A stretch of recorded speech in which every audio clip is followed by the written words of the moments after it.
Et bonjour et bienvenue sur Radio Fil de l'eau. Si vous nous rejoignez, c'est l'heure de At Home, votre magazine du confinement avec Josette. Salut Josette. Bonjour Kevin. Oui, un peu bas ton micro. Pardon, voilà, oui. c'est mieux. Bonjour. Ouais, tu vas te voûter le dos après. Et aujourd'hui, ce At Home est en compagnie de deux de nos comparses ayant déjà participé à cette émission les semaines précédentes, Alex et Johan. Salut à tous les deux. Salut. Salut Kevin, salut Josette, bonjour à tous.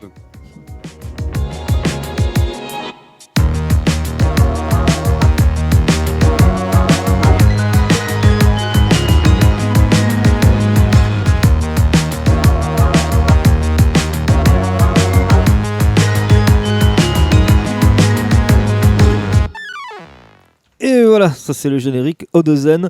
Odezen, on aura l'occasion d'en reparler là très très rapidement puisqu'ils ressortent un clip vendredi et on a déjà le morceau, il est vachement bien. Oui. Par contre, ils n'ont pas voulu participer à l'émission, eux. Donc, c'est pour ça qu'on s'est rabattu sur Johan et Alex. Qui va nous chanter une Ouais, petite chanson. C'est le meilleur choix que tu aurais pu faire. Aujourd'hui dans At Home, il y a pas mal de sujets. On est 4, on a un sujet chacun. Du coup, on va parler sport, on va parler rap, on va parler Brésil et on va parler surveillance.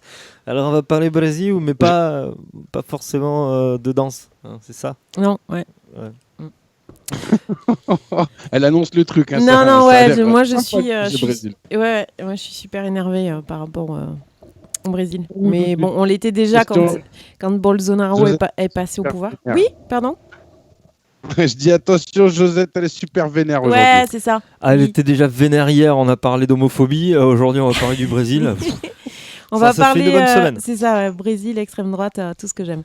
Non, mais je vous ai concocté un petit, Un petit medley. petit pack effectivement d'articles et une intervention d'une lanceuse d'alerte, effectivement, qui vit, elle, au Brésil. Et donc, en clair, pour simplifier la donne, deux choses. Donc, Bolsonaro a décidé... donc le président du Brésil, a décidé que c'était une simple grippette et donc du coup, lui, les gestes barrières, mettre un masque, faire un bain de foule, il kiffe trop, sachant qu'il avait été quand même au contact de personnes contaminées dans ses voyages politiques. Et du coup, il trouve ça sympa, lui en tant qu'ancien athlète qui ne risque rien en fait, d'aller se mêler à la populace et de risquer de contaminer les autres. Et il s'est dit, tant qu'à faire, on va lancer le confinement 3 semaines en retard. Et ensuite, à partir du 24 mars, donc il a décidé que non, en fait, le confinement, ça servait à rien. Donc, bim, hop, vous allez travailler parce que, il vaut mieux, en fait, mourir d'une crise sanitaire plutôt que notre économie s'effondre. Donc voilà, là, au 21 avril, ils étaient à 2441 décès et 43 000 cas de Covid déclarés. C'est-à-dire que, ça, ce sont les chiffres à peu près. À peu près officiel. À peu près officiels. Voilà, donc il y a beaucoup, beaucoup de gens, justement, comme... la lanceuse d'alerte qu'on écoutera juste après, qui font remonter effectivement toutes ces informations, qui essayent de faire bouger les choses. Eux, à 20h30, pas 20h, mais à 20h30, il faut un petit concert de casserole, en fait, pour demander la destitution de ce président Élu, qui est donc pour l'instant accusé de populicide, puisqu'il y a quand même effectivement il va à l'encontre de ce que l'OMS a demandé de mettre en place. Enfin voilà, il est vraiment ça. Et en parallèle, donc je vous laisserai écouter effectivement la lanceuse d'alerte, mais en parallèle aussi, on a Le Monde qui nous explique que il faut savoir qu'aujourd'hui, c'est la journée de la Terre. Okay. Et Le Monde nous informe que la déforestation a pris 30% de plus en mars, soit 326 km² de forêt tropicale rasée, ce qui fait 3 fois la superficie de la ville de Paris. Ah, c'est pas rien. Et c'est lié en fait à une réduction de patrouille, puisque là-bas les patrouilleurs en fait ont souvent 60 ans ou plus, donc ce sont des personnes à peu près à risque. Ouais, je pense que Johan, on entend le retour de Josette dans ton ordinateur. D'accord. La réduction de patrouille fait que, hop là, on s'en donne à cœur joie. Et qui s'en donne à cœur joie? Je vous le donne en mille. Les animaux de la forêt. Le gouvernement de Bolsonaro qui se fait un grand plaisir effectivement d'exploiter la forêt amazonienne. Voilà. Oui, ça a été un de ces trucs de départ de toute pour façon. moi, la palme d'or du connard officiel est officiellement pour Bolsonaro. Voilà. Il m'a bien mis en canne pour la journée. Voilà. Il a l'air gentil, ce monsieur. Hein. Du coup, je vais en profiter pour faire un petit clin d'œil à mon ami Claude, qui adore le Brésil. Qui adore le Brésil et qui partage effectivement mes opinions aussi sur ce gouvernement d'extrême droite. Il y a Johan qui voulait intervenir. Ah, pardon, oui. Oui, alors non, c'était juste pour rebondir par rapport au président brésilien. Après, c'est pas le premier qui a fait ça malheureusement par rapport au confinement. Il y avait le président de la Biélorussie, Alexandre Loukachenko, qui a déjà fait ça, qui a dit que dans son pays, de toute façon, le virus n'était pas là, il fait trop froid pour qu'il puisse y venir, et que le confinement, il le ferait pas, ils continuent leur compétition de hockey, lui, il s'entraîne tout le temps à hockey. Et il a même dit que de toute façon, ce virus, c'était juste sans donner de nom, bien sûr, parce que intelligent quand même, c'était juste pour un certain président de pouvoir mettre les gilets jaunes chez soi. Ok. Voilà. Donc, voilà, c'était juste Boris Johnson, le Premier ministre anglais, qui disait moi, je continue, je serre la main, Tout à fait, ouais. je fais les embrassades des machins, et qui s'est chopé le machin, il a fini à l'hosto pendant je sais pas combien de temps, le gentil monsieur, parce qu'il a chopé le Covid. Donc, si vous voulez qu'ils veuillent jouer eux et s'amuser à attraper le Covid, qu'ils se démerdent entre autres, mais laisser les autres tranquilles, quoi. Ouais. Ah non, mais c'est ça. Bon, après, pour la Biélorussie, du coup, il y a plus juste 3300 cas de maladie au niveau du coronavirus, mais il y a eu que 33 morts. Donc, il dit que c'est pas très... Ouais, très après, grave. ça, c'est les décès comme en Russie, quoi. Il y a le Oui, nombre c'est officiel où il y a 2 décès, en fait, et puis la Chine réouvre ses frontières, refait venir ses citoyens qui étaient confinés en Russie, et du coup, bim, ceux-là, ils sont tous malades. Alors, c'est très bizarre, hein. Aucun malade en Russie, par contre, tous les Chinois qui étaient en Russie, qui sont rentrés en Chine, bim, sont à l'origine de la deuxième vague. Voilà. C'est le froid. C'est le froid qui maintient ouais, voilà. Parce que le virus ça s'est en déclenché état après. d'hibernation. Après, les gens de la Biélorussie sont moins bêtes et ont quand même fait une pétition quand même. Ils sont 160 000 personnes à avoir fait une pétition pour pouvoir faire autre chose, quoi. Oui. Quand on voit que dans notre pays, nous, on fait... Pardon, j'allais dire, nous, là-bas, ils font des pétitions pour être confinés. Nous, dans notre pays, on fait des pétitions pour les gens qui vont toucher une augmentation de RSA. Voilà, on voit la différence entre les pays, quoi. C'est ça. La bêtise humaine. Tu nous parlais, Josette, d'une lanceuse d'alerte. Oui. Donc c'est une vidéo de France TV Slash. Ouais. Ici au Brésil, on vit une situation complètement absurde. Le président de la République considère que le Covid-19 n'est qu'une petite grippe. Il a même viré son ministre de la Santé. Et les plus démunis ne sont pas correctement aidés face à la pandémie. Salut, je suis Victoria a Recife au Brésil. Je suis confinée, mais contre l'avis du président de mon pays.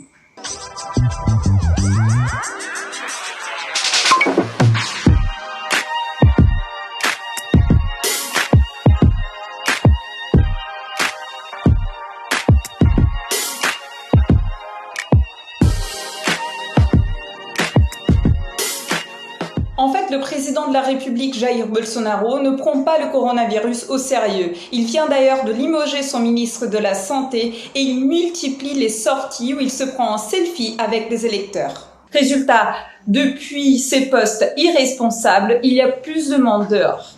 Ici au Brésil, on vit une situation complètement absurde. Le président de la République considère que le Covid-19 n'est qu'une petite... Oui, parce que ça tourne en boucle non, alors sur, en fait, sur il y a Insta, 3... et voilà. Ouais, vous verrez, il y a trois interventions, en fait. C'est par... ça se présente comme ça sur Insta. Moi, je veux bien qu'on l'écoute à elle aussi. C'est une personne qui fait partie d'une association d'aide justement pour les gens en difficulté. 15 dias atrás, a gente estava ajudando 50 famílias não faz nem 15 dias, a gente já está com 82 famílias hoje e esse número só tende a crescer, sabe? E a gente não pode deixar ser vendido, que isso é solidariedade, que coisa bonita, porque não é bonito a gente abrir um carro, tipo, só ter 10 cestas básicas e tipo, uma mulher ficar lá pedindo e a gente não ter, sabe? En gros, elle dit en fait qu'effectivement, ils aident à peu près 50 familles, que là, il y en a 82 et que c'est extrêmement difficile pour eux, en fait, quand les gens arrivent.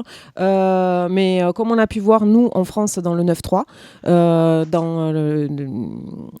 les gens, en fait, en difficulté qui arrivent comme ça et de ne pas pouvoir les aider, justement, parce que l'État fait que... le gouvernement fait qu'il n'y aura pas d'aide et que les gens se retrouvent en fait avec...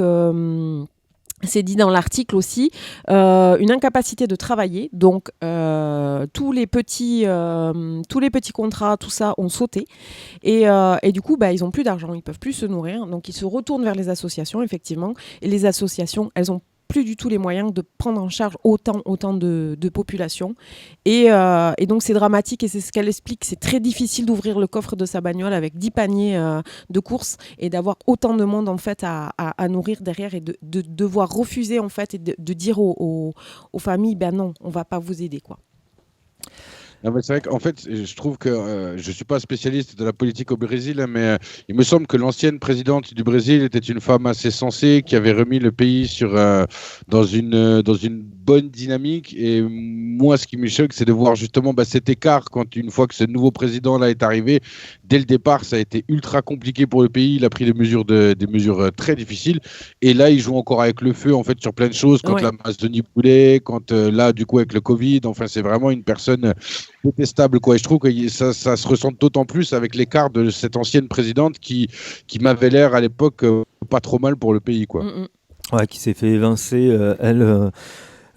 pour corruption, enfin il y a eu plein de sales histoires, effectivement. N'étant pas spécialiste du Brésil, on vous renvoie à différents articles que vous pourrez trouver sur le sujet, mais effectivement là on a l'impression, vu de l'extérieur, que c'est quand même de pire en pire, parce que ce problème de l'Amazonie il est récurrent de toute façon.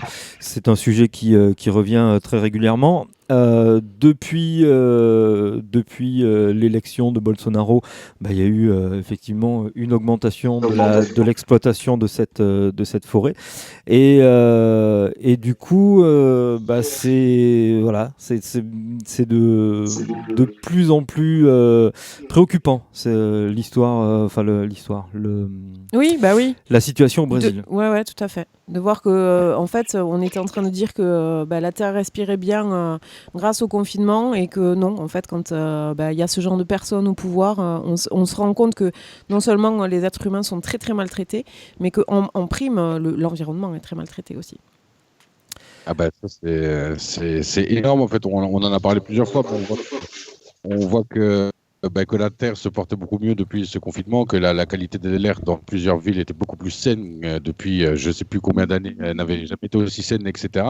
Mais on a des dirigeants de grosses nations mondiales, que ce soit le Brésil, que ce soit les États-Unis, que ce soit plein de pays comme ça, qui prennent ces choses absolument à la légère et qui du coup mettent des bâtons dans les roues à ce genre d'initiative et juste tout simplement à l'écologie, tout ça, à l'écologie tout simplement. Voilà pour notre premier sujet. On va passer sur quelque chose de plus léger. Alex, je te propose de prendre la main. Je prends la main. Allez, je me prends la main et c'est parti. On va parler du...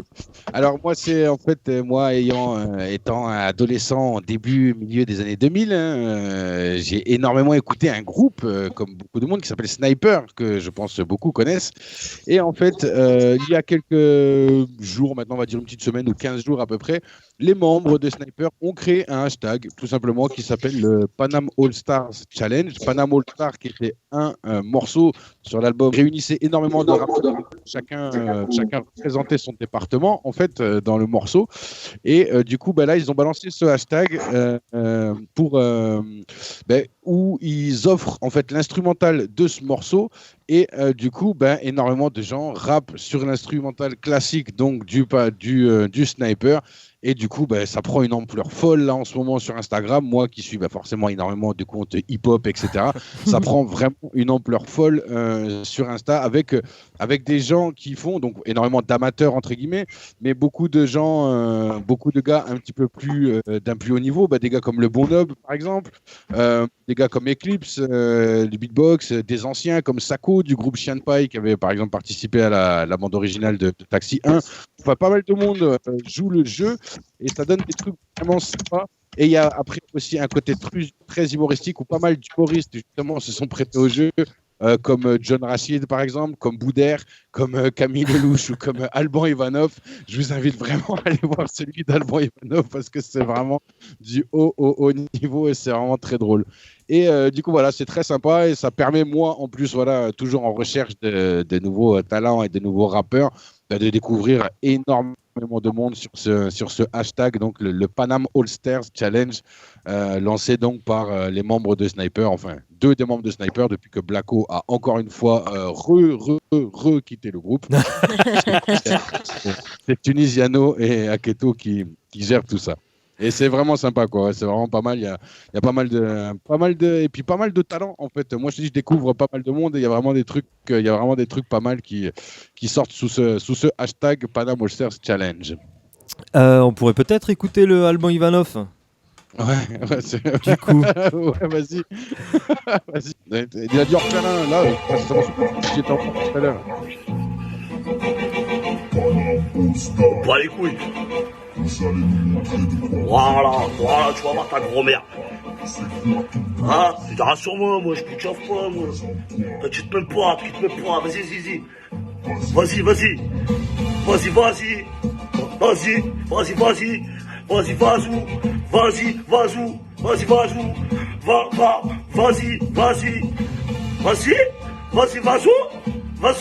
oh, vas-y,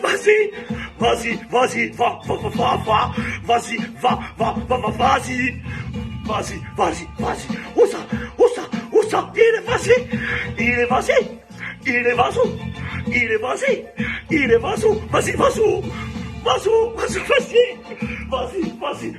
vas-y. Le Panam All Stars Challenge de Alban Ivanov dans toute sa splendeur. Totalement décomplexé. Tu as fait le tien, toi, ou moi, je rappe pas, moi, je laisse ça à ceux qui savent faire. Moi, je suis Bon, Johan, tu vas te lancer? Oui, mais bien sûr. De suite, là. Vas-y. On finit l'émission, je me lance. Ok, le Panam All Star. Moi, j'ai pas eu de bol. Moi, j'ai tapé Panam All Star pour les voir. Je suis tombé sur Bilal qui a rappé avec son maillot de Paris. Là, ça m'a calmé. Oui, mais après, il y en a beaucoup. Il faut rappeler que Sniper, quand même, c'est des Parigots. Hein, ils sont du 9-5. C'est le Val d'Oise, un Sniper. Donc, forcément, représente le PSG. Et puis, bon, depuis 5 ans, on n'a jamais vu autant de maillots de Paris dans toute la France. Mais oui, effectivement, ça reste un challenge parisien, quand même, à la base, le groupe Sniper. Mais ça vient de partout. Franchement, il y en a de tous les côtés. Il y a la Krabs de Montpellier également qui en a fait un. Il y a Youssef Swats de Belgique, que je vous invite à aller écouter. Très, très bon rappeur. Le mec, il est très jeune, il est vraiment très, très fort. Et des anciens comme Fréco du groupe ATK, comme Sako des Chiens de Paille, comme Olkari. Enfin, vraiment énormément de monde, énormément de rappeurs se prêtent au jeu. Ils ont même mis un post aujourd'hui, là, Tunisiano et Aketo, en disant ouais, on essaye de tout regarder, mais on est complètement débordé par l'ampleur que prend le truc. En fait, ouais, mais c'est sympa. Franchement, c'est cool. N'hésitez pas, vous aussi, à aller participer, à écrire. Voilà, ça, envoyer un petit message à TomTom là, de Soundlove. Je suis sûr qu'il pourrait. Il y a moyen qu'il les fait passer. Et là, tu parles de TomTom, ça me fait penser, je fais un lien, je sais pas pourquoi, mais si jamais toi qui avais bien aimé la dernière fois, Furax Barbarossa a renvoyé un ou deux petits freestyles à l'isolement, là, dont un dernier qui est très très sympa, qui est très très lourd encore une fois. J'ai pas suivi, mais effectivement, ouais, TomTom parle souvent de Furax. Très très fan. Le lien doit venir de là. Ça doit être ça. Bon, c'est bien, ça nous a fait voyager un petit peu différemment, parce que c'est sympa le Brésil, hein, mais j'aime bien quand on parle du Brésil, de la capoeira et tout ça, c'est important de parler. Pas que ça, malheureusement. Il n'y a pas que ça, ouais, c'est clair. Bien loin de là. Ça fait plutôt partie du folklore. Voilà, le challenge, le Panam All-Star Challenge, All-Stars avec un Z.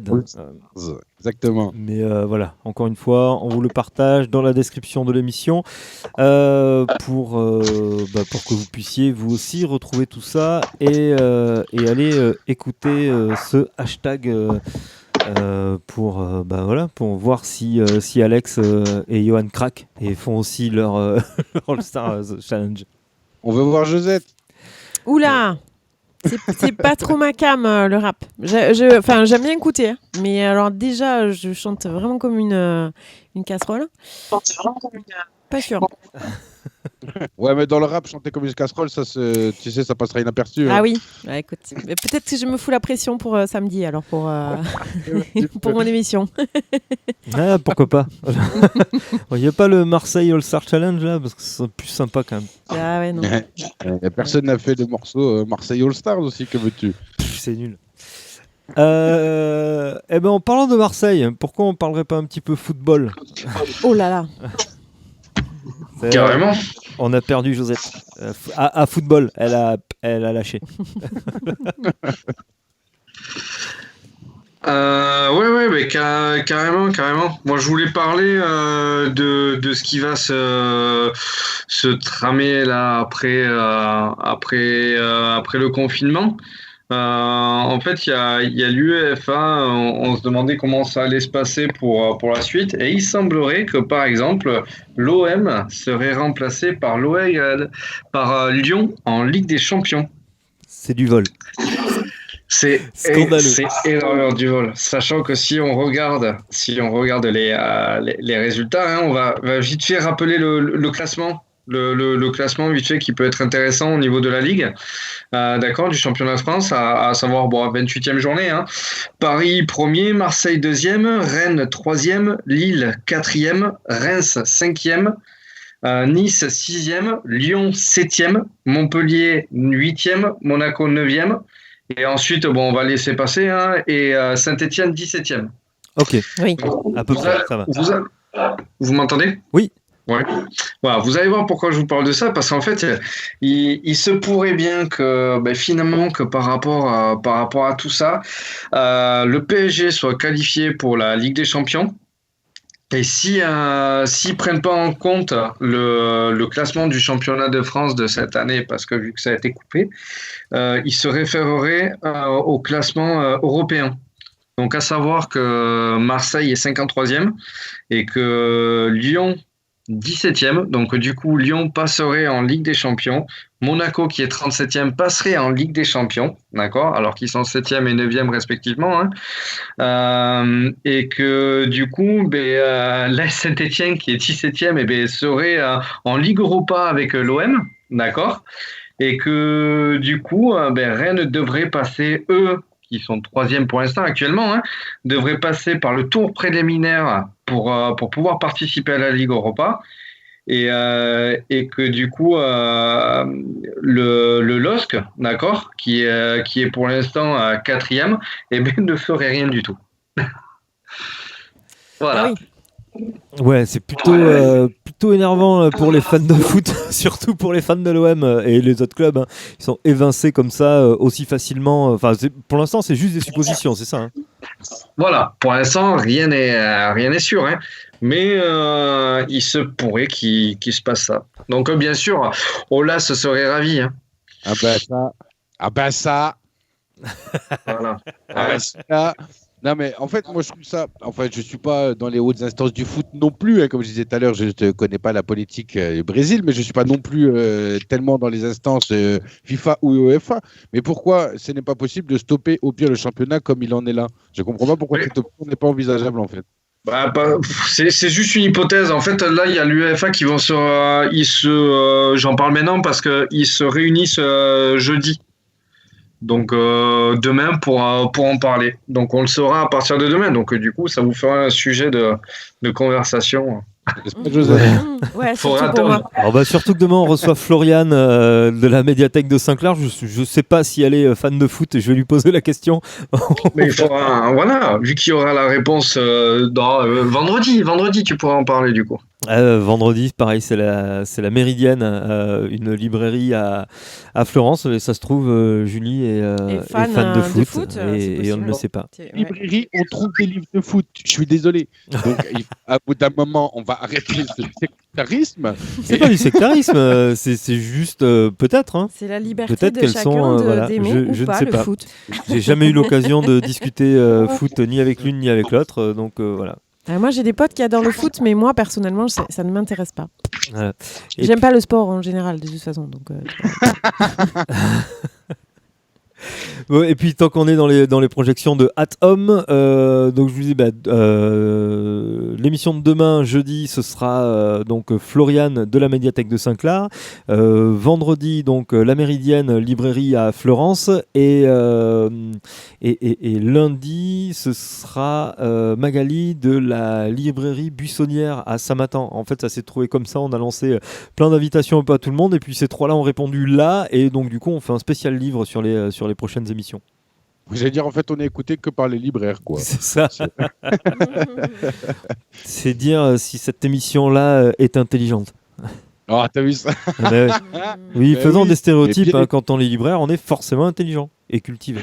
Oui, ouais. Bon, vaut mieux les stéréotypes dans ce sens-là, quand même. C'est un peu plus sympa que de dire l'inverse. Mais bon, laissons tomber les stéréotypes. Même je pense qu'il y a plus désagréable de dire espèce d'intelligent. Oui, c'est sûr. Ouais, et donc juste pour aller dans ce que disait Johan, un article là de l'équipe qui est sorti il y a quelques heures sur la saison blanche en Ligue 1 qui est exclue en cas d'arrêt. Donc voilà, avec une possibilité que la saison soit figée aux dernières journées de championnat, donc 27e ou 28e journée de championnat. Donc voilà, à suivre visiblement les réponses d'ici la fin de semaine. C'est ça, apparemment. Ouais, bon, ça a l'air bien compliqué tout ça, mais tu vois, je trouve ça par exemple, moi, c'est pas du tout le supporter de l'OM qui parle, hein, mais je trouve que des équipes comme l'OM qui justement se sont cassé la tête à en être là où ils en sont pour le moment, pour se faire jarter par une équipe 2 places plus bas, je trouve ça un petit peu dégueulasse sur le fond. Si ça en venait à en être ainsi, ce qui est pas encore acté. Ouais, c'est pas rien de certain pour le moment. À suivre, donc voilà, on rappellera Johan pour qu'il nous donne l'évolution du truc. Moi, je voulais vous parler aujourd'hui de théorie du complot, encore. C'est ton truc en ce moment, non? Ouais, c'est effectivement un sujet qui m'anime très régulièrement. Puis, comme je le dis à chaque fois, c'est vrai que ça fait partie de notre taf de parler de ça dans les écoles. Et donc, des théories du complot, il en existe plein, beaucoup, voire même sûrement trop. Mais à quoi servent-elles? La plupart du temps, ça sert à vendre des films et des livres en nous expliquant comment on nous ment. Sauf à vous, hein, parce que vous, maintenant, vous sachiez. Le problème ne résidant pas dans les mensonges, mais plus souvent dans ce que l'on nous cache. Alors, pour ça, il y a les journalistes dont le métier, la formation, voire la passion, est de nous montrer la vérité. Enfin, une partie de la vérité, celle qu'ils arrivent déjà, eux, à voir, celle qu'on leur autorise à nous montrer, car en fait, c'est bien de ça dont il s'agit, la part de vérité qu'on nous montre ou pas. Alors, et celle qui reste cachée. Alors, est-ce qu'on nous ment par omission? Peut-être bien. Une omission par intérêt, peut-être aussi. L'intérêt du journaliste pour garder son poste, éventuellement. Celui du patron pour ses intérêts personnels, peut-être aussi. Mais si vous voulez du croustillant, du révoltant, pas besoin d'aller imaginer la terre plate ou les serpents gouvernant le monde. Non, la malice des chats ou l'aluminium caché dans les traces des avions. Non, du croustillant et du révoltant, il y en a tous les jours. Et nous en sommes souvent complices. Voilà, notre connexion au monde induit la surveillance aisée de nos centres d'intérêt, voire le marchandage de cela. Alors, c'est peut-être pas une dictature ou un régime autoritaire dans lequel on vit dans tous les pays actuellement, hein, chacun pourra juger, mais sous le prétexte que nous n'avons rien à cacher, on laisse souvent notre capacité à nous isoler et voire à protéger notre intimité. Donc, dans les projections les plus dystopiques, des gouvernements futurs se serviront de ces informations pour nous contraindre, et dans les solutions les plus libres, en fait, on aura toujours le choix. En fait, le choix, nous l'avons déjà, et visiblement, on est déjà dans le futur. Alors ces informations offertes en notre insu nous renvoient de publicités en harponnage, toujours pour nous asservir à la consommation. Et c'est bien là le plus gros des complots, en fait, qui n'en est pas un. Notre liberté de dire non à un achat, la facilité choisie de se laisser espionner, voire voire nous proposer toujours mieux ou plus récent.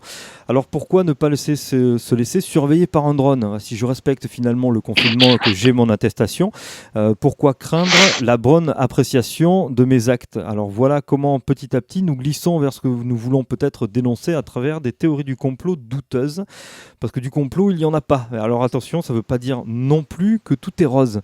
Donc là plusieurs articles que je vous propose aujourd'hui. Un article de Charlie Hebdo, qui s'intitule Traçage numérique plus menacé que par le Covid. Donc un article qui revient sur une application qui a été proposée pour pouvoir dire est-ce qu'on est malade, est-ce qu'on n'est pas malade, et pour pouvoir se déplacer. Donc un article qui fait des suppositions, hein, qui imagine que l'on pourrait se retrouver demain interdit de rentrer dans tel ou tel endroit à cause de cette application. Ça va avec un article, avec un sujet que l'on a évoqué sur les jours précédents, les fameux drones, et le ministère de l'Intérieur qui vient de commander apparemment pour 4 millions de drones sur les 4 prochaines années, avec presque 600 drones commandés à distribuer un peu partout sur le territoire. Alors on ne sait pas trop encore à quoi ces drones serviront. Il est dit que ce n'est pas la surveillance des populations, mais c'est vrai que tout ce qui se passe actuellement avec la mise en place de drones à travers le territoire, on peut se poser la question. Pour ça, je vous renvoie à un article de la Quadrature du Net qui fait un état des drones par ville ou par région pour montrer comment on se sert des drones actuellement. Donc là, encore une fois, on ne répond pas à la question, mais on vous incite à gratter un petit peu plus. Si vous êtes fan de théorie du complot, et c'est pour ça que j'ai commencé par ça, si vous êtes fan de théorie du complot, allez plutôt essayer de voir ce qui se passe en termes de surveillance. Et puis, ça répond en tout cas déjà à notre envie de se dire on nous cache des choses. Après, tu parlais aussi justement d'applications qui pourraient interdire de rentrer ou quoi dans certains endroits. Ça me fait penser, je ne sais pas si vous connaissez un épisode de Black Mirror, la série. Il y avait un épisode qui était fait totalement comme ça, où à chaque fin de discussion avec quelqu'un, à chaque n'importe quoi, tu notais la discussion entre 1 et 5 étoiles. Ouais. Et certaines personnes qui avaient moins de 4 étoiles ne pouvaient plus rentrer dans leur bâtiment pour travailler, etc. Et je crois, ça je sais pas, j'ai entendu parler qu'il y avait eu ça pourrait gentiment arriver à certains endroits en Asie. Je ne sais plus exactement où, je ne sais plus si c'est la Chine. C'est déjà en application en Chine. Alors je ne sais pas jusqu'à quel niveau c'est appliqué, mais en tout cas c'est une note sociale. Voilà, on appelle ça une note sociale. On n'en est pas encore à noter les conversations et à se noter entre nous, mais par contre la vitesse à laquelle vous payez vos factures, est-ce que vous acquittez de vos mensualités à la banque ou ce genre de choses font du coup la note sociale de nos amis chinois. C'est hallucinant. Puis cette histoire de drone aussi, si jamais, alors renseignez-vous, etc. Mais également, si vraiment ça devait dans les années futures en venir à de la surveillance, vous pouvez également vous entraîner au ball trap avant l'arrivée des drones. Si jamais, ça pourra régler certains problèmes. Non, mais c'est vrai que c'est un débat qui est assez récurrent, quoi, le fait de se dire ça c'est fait pas pour nous surveiller, c'est fait pour nous aider dans notre quotidien. Les drones qui ont été mis en place, c'était pour le respect du confinement, le respect des gestes barrières, mais comme il y a eu les caméras de sécurité au final en amont. Exactement. Bien sûr. Exactement. Et on augmente le prix du paquet de cigarettes pour nous inciter à arrêter de fumer. Oui, c'est ça. Non, mais on en revient petit à petit à 1984, dont on a déjà parlé sur une précédente émission. Mais c'est vrai que voilà, la surveillance par les écrans, par les caméras, devient quand même de plus en plus problématique. En tout cas, la surveillance par les drones fait qu'il y a plus aucun échappatoire à ça. Mais il y a toujours cet argument de dire ouais, mais pourquoi on voudrait en échapper, en fait, si on n'a rien à se reprocher, pourquoi on voudrait en échapper. Donc voilà pour pour la moi, réflexion chez vous. personnellement, c'est un argument qui me tient pas du tout. Enfin, c'est pourquoi on n'a rien à se reprocher. Mais et alors, hein, c'est pas parce que j'ai rien à me reprocher que j'ai envie d'être épié toute la journée, en fait, par exemple. Hein, ça, c'est mon avis personnel, mais c'est vrai que c'est un débat qui est compliqué, quoi, parce que c'est comme disait Josette, les caméras de surveillance qu'on a mis à Marseille, à Paris, dans certaines villes, etc. À la base, c'était pour la sécurité, et du coup, elles y sont encore. Et enfin, non, on rentre vraiment dans qu'on le veuille ou non, que ce soit pour la sécurité ou non, peu importe en fait les excuses ou les prétextes ou les raisons, sans même utiliser de mots péjoratifs, juste les raisons, c'est pour moi inconcevable en fait. C'est vraiment une atteinte à la liberté de chacun. On avance dans quel sens du coup après si on continue là-dedans, quoi? Et je vous propose d'écouter un court extrait, parce que c'est tout en anglais, d'Edward Snowden, qui est intervenu sur Vice TV la semaine dernière pour une émission qui s'appelle En confinement avec Shane Smith. Je vous mets l'extrait, et puis je vous invite vraiment à aller cliquer sur le lien là, dans la description de l'émission pour voir l'intégralité du sujet et surtout la traduction. Tu nous fais la traduction? Ouais. C'est ce que j'avais demandé. Tu le savais, tu l'avais vu. Je voulais savoir si tu nous refaisais la traduction comme pour le portugais. Ouais, on est mal barré. C'est un petit peu long. Non, mais le portugais, c'est même pas dans le montage. C'est pas possible. C'est trop. When I think about the future, Qu'est-ce que je pense du when futur? any of us look at where this is heading, we need to think about where we've been. And sadly, these kind of emergency powers that are born out of crises have a perfect history of abuse. I mean, down the board, whenever you look at these things, the funniest part about it, in a dark way, is that the emergency never ends. It becomes normalized when you talk about mass surveillance. The Bush-era warrantless wiretapping program, only part of it was shut down. And it's rolled over and it's rolled over and it's rolled over. And we've reformed things at the edges, but the basic practices of what was supposed to be a stopgap emergency, which was in response to another stopgap emergency, which was, of course, the legacy of 9/11 and the Patriot Act. And we are still today engaged in the same wars that we declared nearly 20 years ago that we had. Voilà, c'était pour le plaisir de vous passer un peu la voix d'Edward Snowden. Donc la vidéo dure 5 minutes. Là, ce qu'il dit dans la première partie, en fait, il fait la présentation de ce qui arrive après dans son interview. Et il dit qu'il y a en gros toujours une bonne excuse pour perdre un peu plus de liberté, et que de l'état d'urgence par rapport à une situation, au final on est toujours en état d'urgence, et on arrive toujours à repousser l'état d'urgence parce que il y a toujours quelque chose de dangereux, et bon, sans remettre du tout en question le confinement, hein, quand même, mais on arrive on parle de terrorisme, on est en état d'urgence, et puis on va de plus en plus loin dans la privation de liberté. Alors même si le confinement paraît être quand même une solution incontournable pour contrer le virus, aujourd'hui on est quand même dans une privation de liberté, même si c'est pour le bien de tous, on est quand même dans une privation de liberté.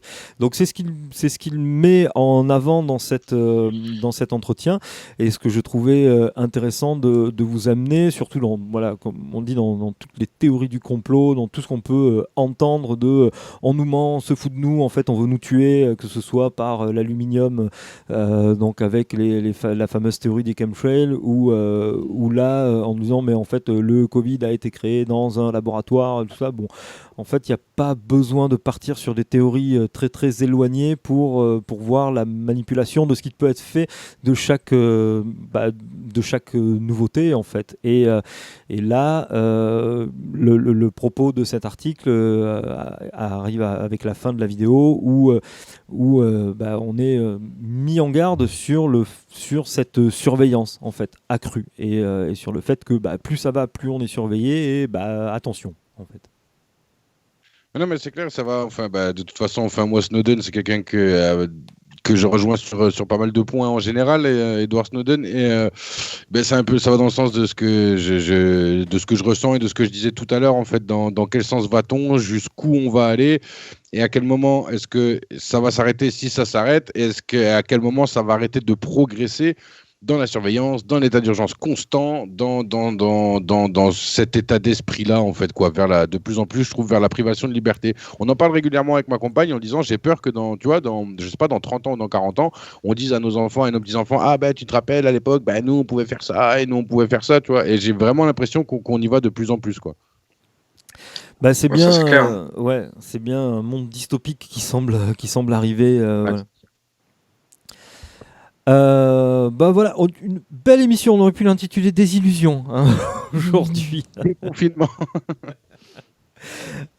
Justement, cette émission n'a pas de nom. Josette, aurais-tu une idée pour, on a 2 invités aujourd'hui, je pense qu'on peut leur offrir le droit de choisir le titre de l'émission. Vive l'OM. Alors Yoann n'a pas bien compris le concept. On prend un nom de film, on le détourne en mettant confinement à la place d'un mot. Donc, la gloire de l'OM, le château de l'OM. Le château du confinement, le confinement de ma mère. Manon de Alors, l'OM. c'est quoi ? Vas-y, répète le principe, j'ai pas compris. Donc tu prends un titre de film et tu changes un mot par confinement. Genre, je te donne des exemples de ce que nous avons pu voir sur les... moi je dirais bien... Ça sympa. Mais par rapport à ce qui va se passer, par rapport à l'OM et tout, par rapport à Olas, moi je dirais bien confine-moi.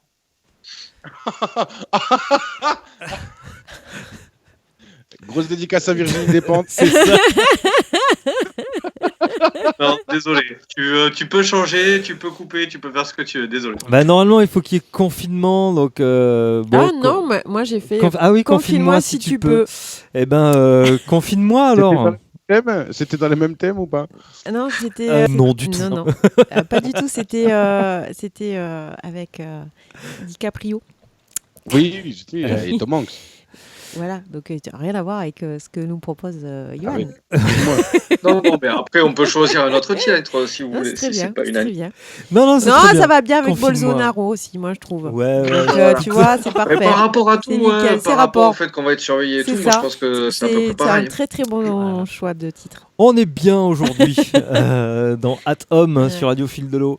Moi, je vous propose de poursuivre musicalement peut-être. Oui. Ouais, on va prendre une musique aujourd'hui, c'est rare. Un peu de légèreté. Oui, on a écouté Alban tout à l'heure, mais effectivement, c'était pas le plus musical qu'on peut trouver. C'était pas c'était pas très bien. Ouais, moi j'attends la version de Yoann et de Josette et d'Alex alors. Après, de toute façon, vu qu'il a fait ça, maintenant, ce qui est bien, c'est qu'il donne confiance à plein de gens. C'est ça. Mais moi, je trouve que c'est ça. Mais j'en parle souvent de ça, de décomplexer en fait les gens sur le fait que on chante comme on chante et on a la voix qu'on a. Oui. Lui, il a une voix sympa. C'est une chanson du confinement que je vous propose. C'est Manu Chao qui fait une reprise, une reprise de Porque te vas.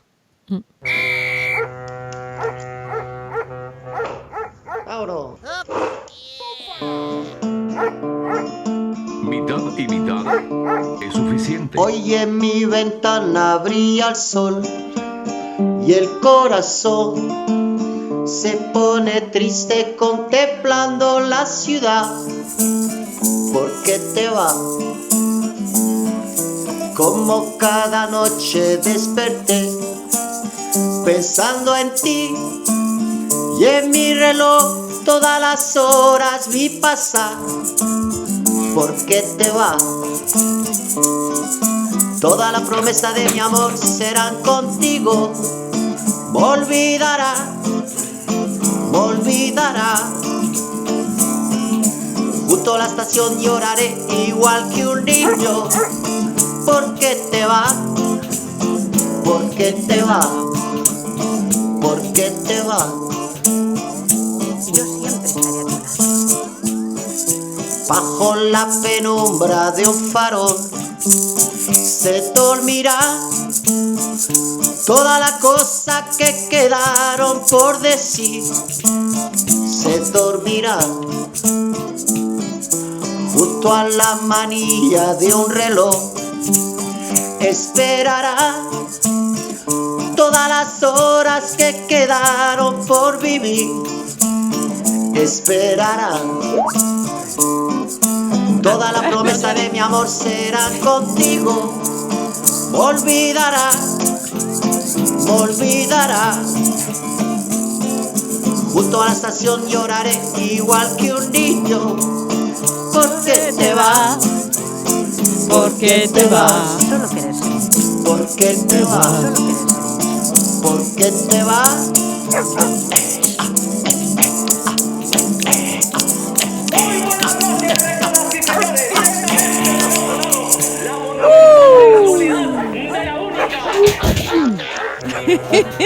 On joue avec Kevin et Josette. Tout pété. C'était le Facebook Live de Radio Fil de l'eau. J'ai fait tomber tous mes instruments et tout. Pour être tout à fait transparent avec les auditeurs, en fait, on fait tout ça par Skype, hein, donc bien évidemment. Et en fait, Kevin et Josette, c'est quand même la seule maison du monde où tu tends des bras comme ça, hop, tu chopes un instrument. N'importe quel endroit, tu tends un bras, tu chopes un instrument. Il y en a, ils chopent des maracas, un tambourin, un machin. Demain, il va y avoir un banjo et puis un orgue. Tu sais. Ouais, didgeridoo. Alors, highlight ride, allez, c'est parti. Tu peux même pas jouer. Spécialiste du didgeridoo depuis 1900. 84. C'est ça, j'ai commencé super tôt. C'est Johan qui m'a tout appris. C'était Manu Chao, il a fait quelques vidéos comme ça de confinement, il chante ses chansons la plupart du temps. Et puis voilà, Porquete Basque, que j'aime bien en fait. J'adore. Bon, c'était sympa. Voilà, puis on entend les chiens et sur sa vidéo il y a écrit voilà, pendant que passent les chiens. Ouais, c'est ça. Mais le nôtre est resté très calme par contre. Oui, c'est vrai. Malgré sur le tapis, les chiens qui aboient. Il n'a pas bougé. Dans cette émission, il y a un podcast normalement. On en a parlé hier de Océan. C'est une série documentaire. Est-ce que vous connaissez l'un ou l'autre Océan ? Oui. Moi, je connais tout à fait Océan. C'est une personne qui est née Océane et qui est devenue Océan. Et j'avais vu pas mal. Enfin, j'ai lu pas mal de choses. J'ai vu un article sur elle dans Cosette, dans le Cosette, sur il y a lui, du 1 coup. ou 2 mois. Et également, j'ai vu pas mal de choses, de vidéos sur elle, etc., où elle expliquait, où on voyait également sa mère. Il y a eu tout un reportage, je crois, ou même presque un film, je sais plus, qui a été fait, tout un documentaire. On voyait la réaction de sa mère, etc., dedans, et c'était très intéressant. Ouais. Exactement. Donc, Océan, c'est l'histoire, un autoportrait intime d'un homme trans, voilà, qui affronte le regard social. D'abord, il a fait un premier coming out, et puis là, un vrai coming out c'était une femme lesbienne, et en fait, il s'est aperçu que c'était pas une femme, mais que c'était un homme. Donc là, on va pas rentrer dans tout le mécanisme psychologique de savoir pourquoi, voilà, et qu'est-ce qu'on est dans le bon corps ou pas. En tout cas, la série est super intéressante. C'est 10 épisodes. Qui montre toute cette évolution-là de l'annonce en fait à ses proches, à sa famille, jusqu'à la première piqûre et jusqu'à l'acceptation en fait 1 an après. Toute l'histoire d'Océan. Je vous propose peut-être de découvrir la première minute de la série. Chère famille, je suis née assignée fille. Vous le savez peut-être ou peut-être pas, mais je n'ai jamais réussi à être parfaitement heureuse dans cette identité. J'ai longtemps pensé que ce sentiment d'être différente était dû au fait de mon orientation sexuelle. En grandissant, grâce à de multiples rencontres, grâce à vous aussi qui avez su évoluer, j'ai même réussi à convaincre ma mère que c'était super d'être lesbienne, et croyez-moi, il y avait du boulot. J'ai pensé que je pourrais m'épanouir, être vraiment heureuse et apaisée. Mais quelque chose résistait encore, et un jour j'ai compris cette fascination que j'avais pour les corps des hommes. Il m'obsédait car j'aurais voulu être eux, avoir ces corps qui m'étaient inaccessibles. J'ai donc compris il y a un peu plus de 2 ans que je voulais changer de genre. Je dis bien de genre et pas de sexe, car ce qui m'intéresse de changer, c'est la perception sociale que les gens auront de moi. J'ai 41 ans demain, et je vous le dis, je suis épuisée d'être une femme. Littéralement épuisée. J'ai donc choisi pour mon nouveau prénom de m'appeler Océan. D'enlever simplement ce E qui féminise. Je vous en parle seulement maintenant, alors que j'ai déjà enclenché le processus, parce que je suis là pour vous informer de ce choix que je fais, pas pour vous demander l'autorisation, et surtout pour vous remercier. Vous remercier pour tout l'amour que vous m'avez toujours donné, et que vous vous donnez les uns aux autres. C'est cet amour-là qui nourrit notre belle famille, qui me permet notamment d'avoir assez confiance en moi pour prendre ce chemin, pour faire ce choix d'être moi-même, de vous l'annoncer, seule face à vous tous, sans avoir peur de vous perdre. Je vous aime infiniment. Alors merci. Voilà, ça c'est le tout début de la série, 10 épisodes d'une dizaine de minutes qui expliquent en fait le cheminement de Océan pour passer de femme à homme, une série qui est hyper instructive, que je trouvais qui est très bien menée, moi je trouve aussi, et effectivement on voit ce parcours un peu du combattant, moi je trouve, parce que en plus comme il le dit, changer de sexe à 40 ans, c'est une moitié de vie, on va dire. Passer dans un corps qui n'était pas, qui est son corps, le genre d'origine c'est féminin, mais effectivement son souci à lui c'est que il était dans un malaise parce que son genre en fait c'est masculin alors qu'il a été assigné féminin, et ensuite c'est vraiment tout ce suivi médical, les opérations, l'opération en tout cas, le retrait de la poitrine, les injections d'hormones. Moi, je trouve que c'est assez complet, c'est assez fort aussi, parce qu'on voit, comme le dit Alex, les réactions de sa maman. C'est pas toujours évident, effectivement, on le voit bien pour cette maman, de comprendre, d'accompagner. C'est une communauté aussi, puisque il y a les amis, la chérie, je crois, une compagne en tout cas à un moment donné, c'est vraiment c'est assez complet, moi je trouve, comme podcast. Ouais, voilà. Comme je vous dis, vraiment super instructif. Bon, des fois c'est alors pas trash, mais c'est vrai que les réactions de la mère sont pas évidentes. Guillaume Lopez, qui était notre invité hier, on parlait effectivement des LGBTQI+, du coup, puisque les pansexuels se sont rajoutés. Pas encore, c'est pas encore officiel. Okay. C'est une demande des pansexuels. Et avec le fait qu'en ce temps de confinement, effectivement, les parents homophobes sont quand même en capacité de mettre leurs enfants dehors. Moi, cette maman, je comprends avoir eu dans sa vie pendant 40 ans une fille, et de devoir se dire qu'à présent, c'est un garçon qu'elle va avoir. Et je crois que c'est pas si facile que ça, le cheminement des parents d'enfants transsexuels. Non, mais ça, je suis tout à fait d'accord, hein, vraiment. C'était pas dans le but de l'attaquer ou quoi du tout, mais c'est vrai que ça paraît très compliqué. Et moi, je voulais revenir là-dessus. Juste, j'ai un profond respect, une profonde admiration en fait pour les personnes qui font le choix, parce combien il y en a qui restent toute leur vie dans ce corps qui n'est pas le leur, entre guillemets, dans ce sexe qui n'est pas le leur, et moi je les admire vraiment, parce que dans la société, même si les mœurs se bougent, actuellement, ça doit être quelque chose d'extrêmement compliqué à assumer, à faire, et déjà à avoir la réflexion. En fait, c'est des choses qu'on sait très certainement, mais rien que d'avoir la réflexion et d'après de faire le pas, de passer le cap et de se lancer, de faire ça, j'ai vraiment une profonde admiration, parce que ça doit être extrêmement compliqué de faire ça avec la pression sociétale qu'il doit avoir sur les épaules, en fait.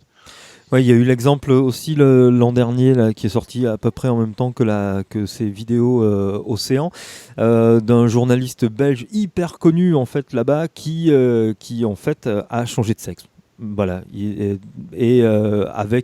assez âgé, hein, plus proche de la retraite que du début de sa carrière, et avec des enfants, une femme, et il est resté avec sa femme et il a fait son changement de genre. Du coup, alors je sais pas si lui dit de genre ou de sexe, mais en tout cas c'est vrai que c'est encore des choses pas évidentes sociétalement. Non, c'est clair, on le voit rien que déjà juste avec l'homosexualité. En fait, combien on voit de personnes qui arrivées à, je sais pas, la quarantaine ou même plus ou quoi, quittent leur conjoint ou leur conjointe pour aller vers une personne du même sexe. Et déjà, c'est quelque chose, je trouve, qui est difficilement accepté en société. Mais là, c'est clairement, tu vois, le changement de genre ou de sexe. Je sais même pas non plus tout à fait comment on dit, mais il doit y avoir une pression sociétale énorme, quoi, d'assumer ça. Ça doit être vraiment, vraiment, vraiment un sacré poids et il faut, je pense, un sacré paquet de courage pour se lancer dans la démarche parce que c'est quelque chose de, je pense, de lourd, quoi. Ouais. Mais en tout cas, oui, pardon, vas-y. Non, je pense que du coup, ce qu'on peut dire aux gens qui nous écoutent aujourd'hui sur cette émission, c'est que effectivement, si vous êtes concerné, pardon, pas touché, mais concerné par le sujet dans votre entourage proche, votre famille, etc. C'est quand même intéressant d'aller voir justement ce travail qu'a fait Océan sur la transsexualité. C'est important aussi de dialoguer énormément et d'essayer d'avoir le moins de préjugés possible et surtout de se souvenir que la personne qu'on a en face de soi, c'est la personne qu'on aime. Voilà, comme c'est beau. Un sujet vraiment pas évident, qui du coup est bien traité de l'intérieur, de manière très très intime, hein, mais voilà, un joli documentaire à voir, donc 10 épisodes d'une dizaine de minutes, ça peut vous permettre de souffler entre chaque épisode peut-être si vous n'êtes pas forcément pour ça, mais voilà, c'est fait par thématique, ça avance au fil des épisodes et c'est plutôt intéressant de voir cette transformation là. Donc n'hésitez pas si vous êtes curieux ou effectivement concerné, ça peut aider peut-être à passer un cap, de voir comment ça se passe aussi ailleurs. On en est où ? Je sais même pas combien de temps ça fait qu'on enregistre. Eh ben on en est à la fin de cette émission déjà. On a eu quelques petits, plus près de la fin que du début. Ouais, on a eu quelques petits couacs. On a passé l'heure et puis maintenant, comme on met la vidéo aussi sur Insta, comme on parle beaucoup d'Insta, on met la vidéo sur Insta aussi. Il faut qu'elle fasse moins de 60 minutes. Alors du coup, ça nous Quelle vidéo ? contraint. La Non, vidéo, le podcast. Ouais, non, le podcast, Johan, pas tu n'es pas filmé. Ouais, non, parce que j'allais dire, dans ton bureau. On m'a pas tout dit, quoi. Non. Finalement, le titre de l'émission m'irait bien aussi, quoi. Voilà. Non, on entendra juste ta voix, Johan. Non. Ouais, bon, ça va. Alors. Non, mais effectivement, je voulais vous le proposer, mais on n'a pas eu le temps d'installer un ordinateur pour Josette, pour qu'elle soit filmée elle aussi. Mais je vous le reproposerai de refaire une émission mais et une de le prochaine filmer. fois, avec plaisir, quoi. Voilà. Après, je risque d'être au boulot, je pense. Parce que moi, tu vois, j'avais même préparé mon nœud papillon Batman, tout ça. J'avais mis mes lunettes et ma chemise pour être filmé aujourd'hui. C'était pas l'ambiance, tant pis, il fait pas beau. C'est pas grave, une autre fois. Non, il aurait fallu le dire aussi. Exactement, et on reparle du consentement, c'est très important, tu as raison, Yoann. Non, mais c'est voilà, pour ça, c'est ça. Je l'ai pas dit parce qu'on l'a pas fait, donc tout simplement. Qui veut nous proposer qui veut gagner des millions. Qui veut nous proposer un titre de fin alors? Tu prends au dépourvu. Moi, je veux bien. Moi, je peux, si d'accord. vous voulez. Mais par rapport, voilà, moi, c'est toujours le truc Allez, avec les l'OM. collègues qu'on fait sur WhatsApp. On se fait une chanson par jour. Ah. Et la chanson du jour, c'est C'est Alpha Blondie. I wish you were here. Merry Christmas. C'est Voilà. J'aimerais que tu sois là. Virgule. Mais moi aussi, je préférerais que vous soyez là. Ce serait beaucoup plus sympa. Parce que le confinement, c'est sympa un mois. Mais le deuxième mois, c'est long. Merci tous les deux d'avoir été avec nous. Merci beaucoup. Merci tous les deux. Eh ben, de d'avoir rien, été c'est ici. avec grand plaisir. Et en espérant pouvoir remettre ça aussi, quoi.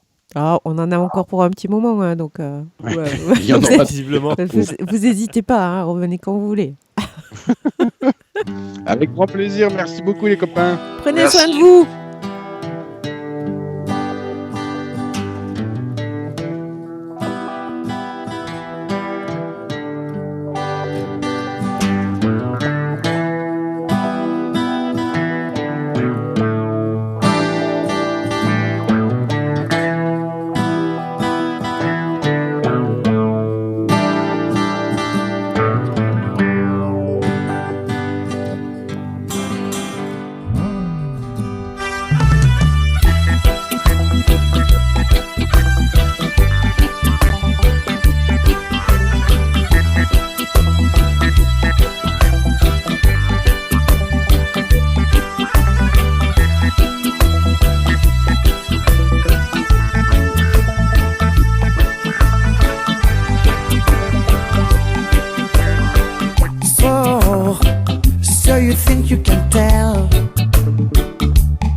heaven from hell, blue skies from pain. Can you tell a green field from a cold steel rail? A smile from a veil. Do you think you can tell? And did I get you to trade your heroes for ghosts? Hot ashes for trees, hot air for a cold breeze, cold comfort for change. And did you exchange a walk on a part in the war for a lead role in a cage?